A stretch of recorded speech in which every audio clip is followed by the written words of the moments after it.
ചാരു എന്റെ പെങ്ങളുടെ മകൾ. അവൾക്ക് എല്ലാവരും സ്നേഹിക്കാൻ മാത്രമേ അറിയൂ. പെയ്തൊഴിയാതെ എല്ലാ ദിവസവും വൈകുന്നേരം 6:30 നമ്മുടെ സ്വന്തം സൂര്യ ടിവിയിൽ. ഷോപ്പിന്റെ പേരില് രഘുവിന് കൊടുക്കാന്ന് പറഞ്ഞ 25 ലക്ഷം രൂപ ഞാൻ കൊടുക്കാച്ച. അത് വേണ്ട എന്തിരാ, എന്റെ ലക്ഷ്മിയുടെ 101 പവൻ ആഭരണങ്ങളാ മക്കൾക്ക് കൊടുക്കാൻ വേണ്ടി അവരുടെ മുത്തശ്ശിയും കുഞ്ഞമ്മയും കഴിഞ്ഞ വരവിന് എന്നെ ഏൽപ്പിച്ചതാ. തൽക്കാലം ഇത് പണയം വെച്ച് രഘുവിനെ സഹായിക്കാനാ എന്റെ തീരുമാനം.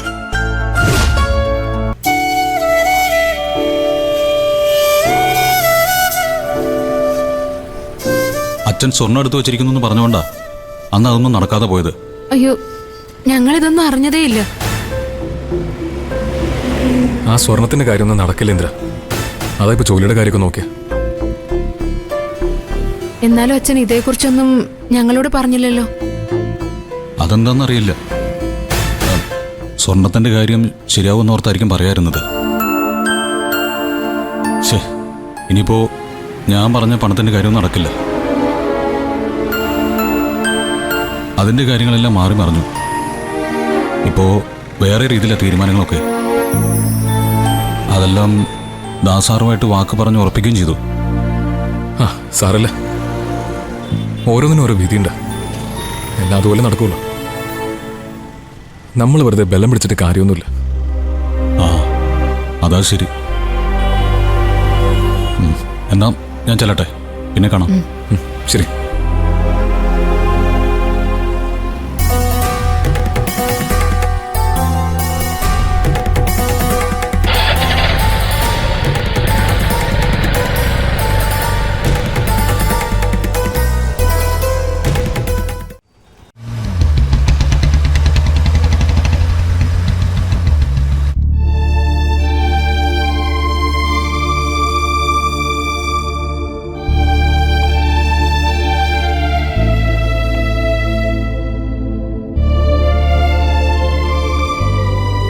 നമുക്കെന്തോ വലിയ ഭാഗ്യദോഷമാകുമ്പളേ.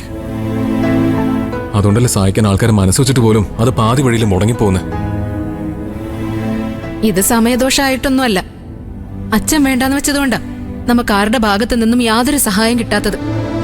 നീ എന്തൊക്കെയാ പറയുന്നേ? അമ്മാവൻ ഒരിക്കലും അങ്ങനെ കരുതില്ല. നമ്മളെ സഹായിക്കാൻ വേണ്ടിയല്ലേ അമ്മാവൻ ആ സ്വർണം പണയം വെക്കാൻ ശ്രമിച്ചത്. എന്നിട്ട് എന്ത് പ്രയോജനം ഉണ്ടായത്? എല്ലാരും കൂടി അത് മുടക്കിയില്ലേ. ഇന്ദ്രൻ കാശ് തരാൻ ശ്രമിച്ചപ്പോ അത് തടയാതിരുന്നെങ്കിൽ അതെങ്കിലും നടന്നേനെ. ആ ഇനിയിപ്പോ അത് പറഞ്ഞിട്ട് എന്താ കാര്യം? പക്ഷെ അപ്പോഴൊരു കാര്യമുണ്ട്. അനുവിനും ഇന്ദ്രനും ഒക്കെ നമ്മളെ സഹായിക്കണമെന്നൊരു മനസ്സ് തോന്നിയല്ലോ. ഇനിയിപ്പോ അത് ഓർത്ത് സന്തോഷിച്ചിരിക്കാം, അല്ലാതെന്താ. എന്റെ രഘുവേട്ടാ, എല്ലാരും നമ്മളെ പോലെ അല്ല. എല്ലാവർക്കും അവരവരുടെ കാര്യങ്ങളാ വലുത്. കൂടപ്പിറപ്പനും രക്തബന്ധത്തിനും ഒക്കെ അത് കഴിഞ്ഞേ സ്ഥാനമുള്ളൂ. അതുകൊണ്ടല്ലേ ആ സ്വർണത്തിന്റെ കാര്യം വന്നപ്പോ കണക്ക് പറഞ്ഞ ദയയും ചീരും ഉൾപ്പെടെ എല്ലാവരും അത് വാങ്ങിച്ചെടുത്തത്. ചിലങ്ങെ കുറ്റം പറയാൻ പറ്റില്ലല്ലോ അമ്പിളി. വിനയന്റെ സ്വഭാവം നമുക്ക് എല്ലാവർക്കും അറിയാലോ. എത്രയൊക്കെ മാറിയെന്ന് പറഞ്ഞാലും ഉള്ളിന്റെ ഉള്ളിൽ ആ സ്വഭാവം കാണും. പിന്നെ പണം നമുക്ക് മാത്രമല്ല, എല്ലാവർക്കും ആവശ്യമുണ്ട്. നമുക്ക് വേണ്ടത് നമ്മൾ കഷ്ടപ്പെട്ട് ഉണ്ടാക്കിയെടുക്കണം. അതാ അതിന്റെ ശരി. കഷ്ടപ്പെടാൻ നമുക്ക് മനസ്സിലാഞ്ഞിട്ടല്ലോ. ഓരോന്ന് ഓർക്കുമ്പോ എനിക്ക് നല്ല വിഷമമുണ്ട്. എന്റെ കൂടപ്പുറപ്പുകൾക്ക് വേണ്ടി എന്നെ മോളെ മറന്ന് രഘുവേട്ടൻ ഓരോന്ന് ചെയ്തിട്ടില്ലേ? എന്നിട്ട് നമുക്കൊരാവശ്യം വന്നപ്പോ നമ്മളെ സഹായിക്കാൻ ആരുമില്ല. എടി നീ എന്തിനാ വിഷമിക്കുന്നേ? നഷ്ടപ്പെട്ട എല്ലാം നേടിയെടുക്കാൻ നമുക്ക് സാധിക്കും. അധ്വാനിക്കാനുള്ള മനസ്സും ശരീരവും എനിക്ക് ഇപ്പോഴും നഷ്ടപ്പെട്ടിട്ടില്ല. പിന്നെന്താ? അതൊക്കെ ശരിയാ രഘുവേട്ടാ. എന്നാലും അച്ഛൻ എന്തിനാ നമ്മളോട് ഇങ്ങനെ ഒരു വേർതിരിവ് കാണിക്കുന്നത്? എനിക്ക് തോന്നുന്നത് നമ്മളെ ആ വീട്ടിൽ തളച്ചിടുന്നത് അച്ഛന്റെ ദുർവാശിയും ദുരഭിമാനവും തന്നെയാണെന്നാ. എടി നീ വെറുതെ ഓർന്ന് പറയാതമ്പിളി. അമ്മാവൻ എന്ത് ചെയ്താൽ അതിലൊരു ശരിയുണ്ടാവുമെന്ന് എനിക്ക് ഉറപ്പാ. എന്റെ രഘുവേട്ടാ, ഈ ന്യായം പറഞ്ഞിരിക്കുന്നത് കൊണ്ട് ജീവിതത്തിൽ ഒരു പ്രയോജനം ഉണ്ടാവില്ല. നമുക്കുള്ളത് ഒരു പെൺകുട്ടിയാ, അത് രഘുവേട്ടൻ മറക്കണ്ട. നീ ആദ്യം ഒന്ന് സമാധാനിക്കാൻ വിളി. ഇപ്പൊ ജോലി ശരിയായല്ലോ, ഇനി എല്ലാം പഴയതുപോലെ ആവും.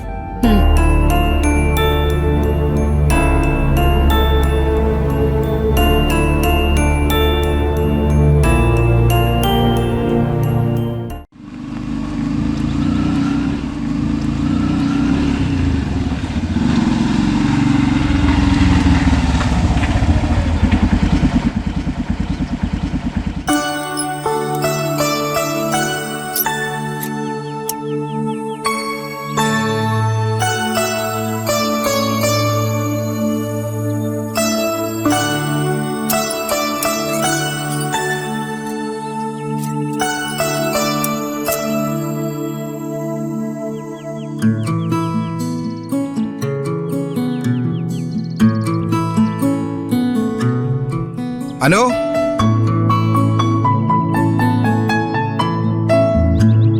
അനു ആ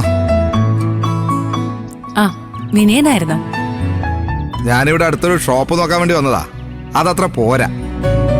പരമാവധി ഈ ചുറ്റുവട്ടത്ത് തന്നെയാ ഞാൻ നോക്കുന്നതേ. പിന്നെ ഇവിടെ വരെ വന്ന സ്ഥിതിക്ക് ഒന്ന് കയറിയിട്ട് പോവാന്ന് കരുതി.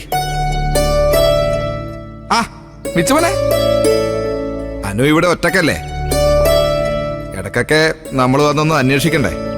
പിന്നെ വിച്ചുമോന് കുറച്ച് ചോക്ലേറ്റും തരാമെന്ന് കരുതി. ഇതാവട്ടാ ഇതാ. വേണ്ട വിനയ, വെച്ചുമോന് ആവശ്യത്തിൽ കൂടുതൽ ചോക്ലേറ്റ് ഇവിടെ ഉണ്ട്. അതെന്താ അനു അങ്ങനെ പറഞ്ഞേ? ഞാൻ അന്യനൊന്നുമല്ലല്ലോ. എപ്പോഴും പരസ്പരം സഹായം വേണ്ട ആൾക്കാരല്ലേ നമ്മള്. പിന്നെ ഇന്ദ്രനും കൂടി ഇല്ലാത്ത സ്ഥിതിക്ക് അനുവിന്റെ കാര്യങ്ങളൊക്കെ അറിഞ്ഞും മനസ്സിലാക്കിയും ചെയ്യാൻ എന്നെ കൊണ്ടാവും പോലെ ഞാനും ശ്രമിക്കാം. ഞാൻ ഇടക്കിടക്ക് വന്നോളാം. അതിന്റെ ആവശ്യമില്ല. എന്റെ കാര്യങ്ങൾ നോക്കാൻ എനിക്കറിയാം. നിങ്ങളുടെ അവസ്ഥ എനിക്കറിയാവുന്നോണ്ടാ ഞാനൊന്ന് സഹായിച്ചത്. അതെനിക്ക് ഉപദ്രവമായി മാറരുത്. അനു എന്തോ തെറ്റിദ്ധരിച്ചതുപോലെയാ സംസാരിക്കുന്നത്. ഞാൻ അനു ചെയ്ത സഹായം മനസ്സിൽ വെച്ച് തന്നെയാ പറഞ്ഞത്. അതിന്റെ ബലത്തിലാ ഇപ്പൊ ഞാൻ ഷോപ്പ് എടുക്കാൻ നോക്കുന്നത് തന്നെ.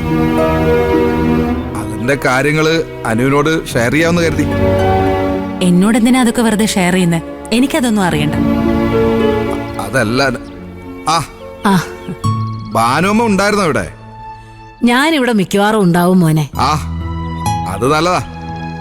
അനുവിനും വിച്ചുമോനും ഒരു കൂട്ടാവുമല്ലോ. അല്ല, എന്തൊക്കെയുണ്ട് മോനെ വിശേഷം? പ്രത്യേകിച്ചൊന്നുമില്ല ഭാനുമ്മ. ഞാൻ ഇതിലെ വന്നപ്പോ വെറുതെ ഒന്ന് കേറിയെന്നേ ഉള്ളൂ. ആണോ? ആ അതെ. എന്നാ പിന്നെ ഞാനങ്ങ് ഇറങ്ങട്ടെ. ദേ വിച്ചുമോനെ ചോക്ലേറ്റ് ഇത് വെച്ചോ. ഇതാ മോനെ. അത് ഭദ്രമോൾക്കും ആർച്ചമോൾക്കും കൊടുത്തേക്ക് വിനയ. ആ